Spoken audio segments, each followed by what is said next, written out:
Buenas tardes, profesor Adolfo Ramírez, gusto en saludarlo. Mi nombre es Franklin Moya, estudiante de Derecho en nuestra casa de estudio, la UNEYES Barinas, cursante del subproyecto Derecho Procesal Civil 3. Hoy vamos a hablar específicamente en el módulo 4, dando por concluido este subproyecto de bastante importancia en lo que es el procedimiento de toda nuestra jurisdicción, de nuestra área legal venezolana. Vamos a hablar de los recursos extraordinarios. En estos recursos extraordinarios lo tenemos establecido en el Código de Procedimiento Civil, en este caso específico de lo que habla del recurso de casación, en el artículo 332. Bueno, pero ¿qué es el recurso de casación? El recurso es un recurso extraordinario de impugnación dirigido a establecer la nulidad de una decisión judicial o de una sentencia. Es decir, lo que transmitió, lo que se sintió un juez en otras instancias, que este recurso de casación anule esa decisión. Para esto existen unas características y unas funciones. Dentro de las características podemos mencionar que procede contra sentencias definitivas. También su objeto es determinar la correcta aplicación de la ley, es decir, que se aplique la norma y que haya una buena interpretación. Es un medio de impugnación contra cualquier sentencia y está dirigida para obtener la anulación de la misma. Ok, existen unas funciones también, de entre las cuales es la función del interés del particular, es decir, que si está perjudicando a un particular, se anule esa decisión. También existe la función de uniformidad jurisdiccional, es decir, establecer criterios en la propia aplicación de la norma, de la ley, que se aplique de una forma correcta. Continuando, vamos a hablar de los motivos sustanciales del recurso de casación. Se encuentran fundamentados en la violación de la ley impugnada, es decir, si existe una violación de la ley. Existen tres errores fundamentales en los cuales podemos decir cuáles serían estos motivos. Errores relativos al orden del proceso, errores cometidos por resolver la controversia o errores cometidos para establecer los hechos. El primero, errores relativos en el orden del proceso. Si existe un procedimiento y no se tiene que ver con la forma del acto procesal, es decir, el interesado reclama las oportunidades, si no se le brindaron las oportunidades correspondientes en lo que es el orden de proceso, la notificación como elemento fundamental y bueno, de todos esos detalles.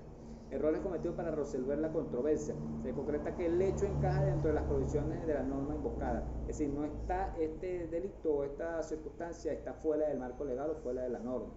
Los errores cometidos al establecer los hechos es que existe o haya conducido a una defectuosa decisión del litigio. Puede ser que alguna persona haya mentido, entonces esta decisión esté basada en mentiras o en falsos testimonios, por decirlo de una forma.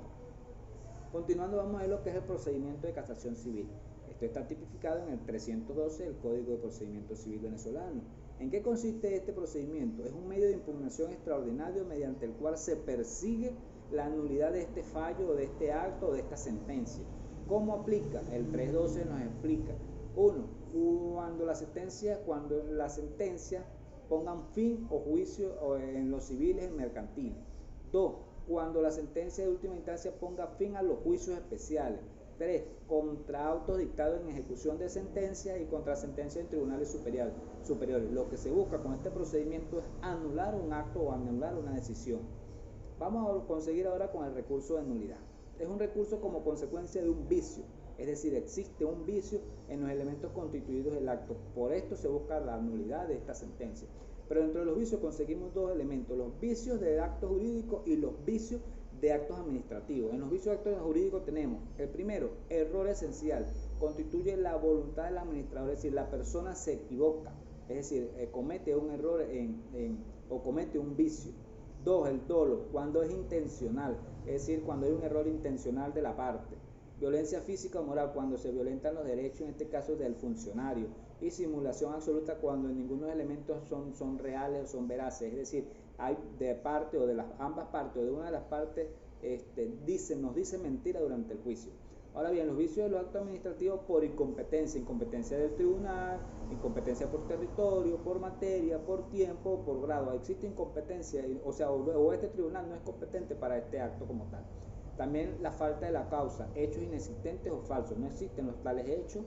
Vicio del objeto, cuando se trata de un acto físico jurídicamente imposible, es decir, que no puede ser real o no puede ser verdad. Y un vicio por finalidad o desviación de poder, que el acto está dictado un fin distinto de lo que transmite el legislador, es decir, se desvía el poder, en este caso del legislador. Continuando, tenemos el recurso de invalidación. Consiste en dejar sin efecto el acto jurídico. y en particular hace referencia al recurso de invalidación establecido en el Código de Procedimiento Civil a partir del artículo 328. Son causas de invalidación: falta de citación, error, fraude, citación para la contestación de la demanda está entredicho, retención en el poder por parte contraria del instrumento excesivo, la decisión de la causa de la última instancia por la dicta alguien que no esté facultado para esto. Es decir, son causal de validación, es la inconsistencia o la forma y el fondo de cómo se dicta esta sentencia. Esas son causales de invalidarla. Para esto tenemos los diferentes artículos del Código de Procedimiento Civil, donde el 329 nos habla de que el tribunal, o sea, se hace con el tribunal que emite la sentencia ejecutoria. El 330 nos habla de que el recurso se interpondrá mediante sentencia de los requisitos 340, es decir, cumpliendo los requisitos elementales de la sentencia. El 331, al admitir el tribunal ordenará la citación de ambas partes, de cada una de las partes debe hacerse llegar la citación. También nos habla del recurso no poder interponerse después de transcurrido 3 meses de haber hecho esa sentencia. Ese es el lapso que da. El recurso de invalidación se impide la ejecución de sentencia. Y bueno, el 337 nos habla de que la sentencia solo de invalidación es recurrible en casación si hubiera lugar a hecho. Esto más o menos es el mecanismo de proceder para la invalidación. Ahora bien, vamos a hablar de los recursos de interpretación constitucional. Esto es básicamente ley, nos rige la Constitución, nos rige nuestro ordenamiento jurídico en base fundamental a la Constitución, que es una actividad ejecutada principalmente por los tribunales constitucionales, ¿sí? Que tienen como lógica, como principio, establecer, guiar y dirigir la nación de la mejor manera posible. Tiene algunos principios este recurso de interpretación constitucional. El principio de la unidad de la Constitución: debe entender que el texto es uniforme, debe velar por que el texto de la Constitución se mantenga. Principio de eficacia integradora, es decir, la Constitución es el primordial para la formación y mantenimiento de la unidad política, económica, de justicia en nuestro país.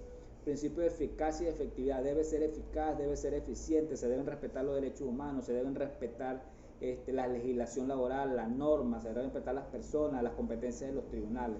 Y esta interpretación debe ser un desarrollo y beneficio de los derechos fundamentales y garantías constitucionales establecidas en nuestras normas. Para esto tenemos el marco constitucional, está establecido en el 335 de la Constitución, de nuestra Constitución de la República Bolivariana de Venezuela. ¿Y quién es el facultado para esto? El Tribunal Supremo de Justicia. También tenemos que es competencia. ¿Quién es el competente para esto? La Sala Constitucional del Tribunal Supremo de Justicia con todas sus facultades. Respecto a su naturaleza de acción, se requiere accionalmente actuar en el interés actual y legítimo que esté enmarcado en nuestra ley. Debe considerarse una existencia de alguna ambigüedad, es decir, que la ley sea ambigua, que haya contradicción y duda sobre la norma, y demostrar la necesidad de la intervención de la Sala Constitucional. Debe demostrarse o debe demostrarse que es real, que se necesita eso. Ahora bien, vamos a hablar del recurso de revisión. Cuando hablamos de revisión, es un medio extraordinario también de impugnación, excepcional, por favor, y tan marcado lógicamente en nuestra Constitución de la República Bolivariana de Venezuela también. Tiene algunas características. Solo procede en caso de sentencia definitivamente firme, debe existir discrecionalidad, es explicativa y resguarda los derechos de la tutela judicial efectiva. Potestad revisadora: ¿quién tiene la potestad? El artículo 336 de nuestra Constitución, el ordinal 10 constitucional, establece: la Sala podrá revisar las sentencias del amparo constitucional y control constitucional de las leyes o normas jurídicas dictadas en los tribunales de la República.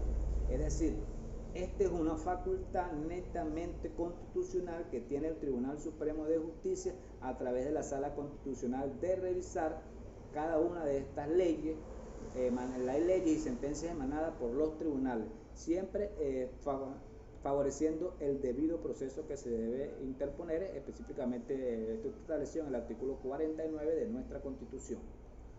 Quisiéramos terminar diciendo que en el artículo 335 constitucional nos habla del basamento legal de la interpretación constitucional y del recurso de revisión constitucional, en donde la Constitución de la República Bolivariana de Venezuela a través del Tribunal Supremo de Justicia tienen las facultades, las potestades de revisar los diferentes tipos de normas y principios ¿Para qué? Para a favor de su población y a favor de los derechos humanos y los derechos y garantías constitucionales establecidos en nuestra norma o en nuestra legislación venezolana. Espero haya sido de su agrado y nos vemos en una próxima oportunidad. Que tengan muy buenas tardes.